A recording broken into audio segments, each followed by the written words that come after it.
Hey everyone, how's it going? Today we're going to be installing a cold air intake on my turbo diesel Golf.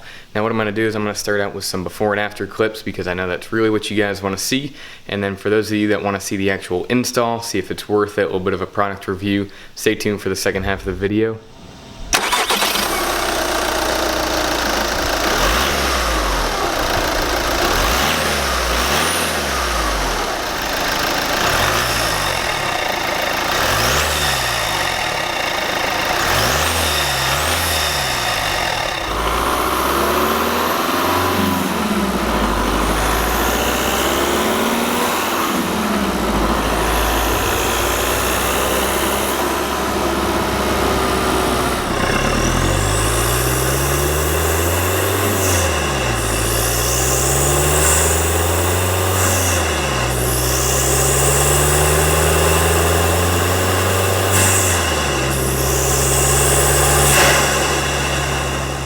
Now looking at this, again it's a $60 intake. For the truck, I bought a K&N intake. It was like about 300 bucks. Plastic, really nice, and a really nice intake on it. Now I didn't want to do that for the Volkswagen because to me it wasn't worth the extra $200 to $250 bucks. What I figured is get all the piping from this, see how it is, see if I like it, and then what I would probably do is just swap out this actual intake, the filter itself, to a K&N, something a little bit more high quality. This doesn't seem that bad. We'll see how it does on the car.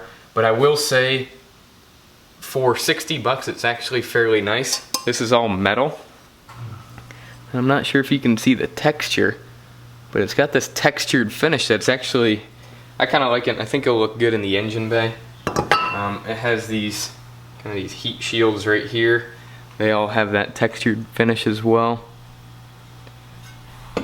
But really, this thing comes with no instructions and I have no idea how to put it together, and that was the biggest gripe on the Amazon reviews, was no instructions, oddly shaped. People just don't know how to install it, which is fine. We'll figure that out today. Comes with clamps. Some of these are kind of bent, a little mangled, but what can you expect for 60 bucks? So we'll go ahead, we'll install it, and we'll see how it works out. So what we're gonna do is, this is a T25. You got a handful of these bolts all the way around. So now you disconnect this breather line, disconnect the mass airflow sensor, push those two off to the side, take this little clamp off right here, just slide it back. You can just pull this straight out like that. Pull this old air filter out.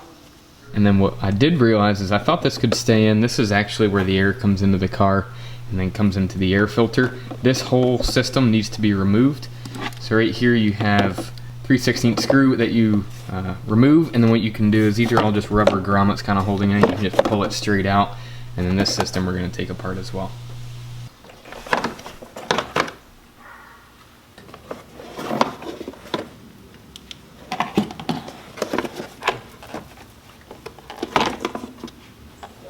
Okay, with some trial and error, finally got this thing together. Now what I highly recommend is to pre-assemble it. Now, you don't necessarily need to pre-assemble this, but I just found it to be a pain. Now what you do is you take this large shroud and this smaller shroud and you bolt them together. As you can see, they just screw together in a couple of places. Now what I also noticed is I installed this and it just wasn't working because there's a little support right here that holds up kind of this intake itself. So go ahead and pre-install that, and then you're really ready just to drop it right in. And now what I did also is the kit came with these rubber little grommets for kind of vibration reduction. Definitely go ahead and install those, and that'll just help any noises that you don't want to hear in the engine bay. Alright, so what we do is just drop this right in.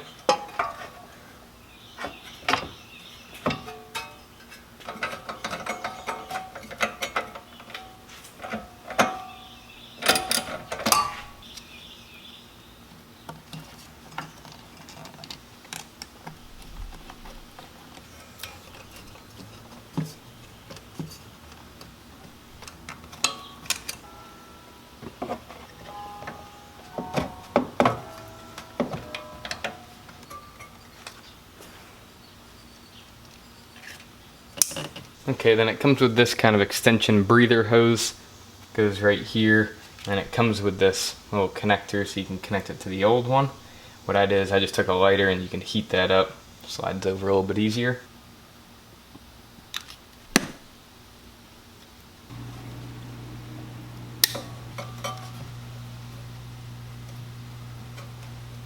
Okay, and that's a wrap. Definitely not easy. I'll give it that. Without the instructions, it wasn't easy. Hopefully this video kind of helps you guys out.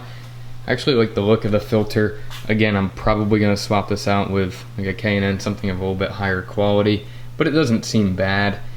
And now, it is kind of nice. I was nervous about this not getting enough airflow and just pulling straight from the motor. Downfall is there's zero heat shield. It probably is going to pull a lot hotter air, but I will say there is down here, it's open to blow, and then right here, it tries to deflect some of that outside air into this little area, so hopefully that helps, but probably not effective, but hopefully it'll sound a lot better. Alright guys, so hopefully that was a little helpful to any of you guys for this quick install. We're going to get some drive time on it, see if there's any issues, but again, for right now, I'm thrilled with how it sounds. Again, let me know if you guys have any questions. Thanks for watching.